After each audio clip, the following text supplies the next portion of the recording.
श्रियकान्ताय कल्याणनिधये निधयेऽर्तिनाम् श्रीवेङ्कटनिवासाय श्रीनिवासाय मङ्गलम्। लक्ष्मी सविभ्रमालोकसुभ्रूविभ्रमचक्षुषे चक्षुषे सर्वलोकानां वेङ्कटेशाय मङ्गलम्। श्रीवेङ्कटाद्रिशृङ्गाग्रमङ्गलाभरणाङ्ग्रये मङ्गलानां निवासाय श्रीनिवासाय मङ्गलम्।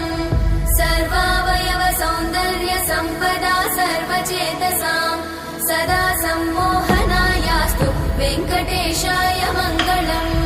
नित्याय निरवध्याय सत्यानन्दचिदात्मने सर्वान्तरात्मने श्रीमद् वेङ्कटेशाय मङ्गलम्। स्वतः सर्वविदे सर्वशक्तये सर्वशेषिने सुलभाय सुशीलाय वेङ्कटेशाय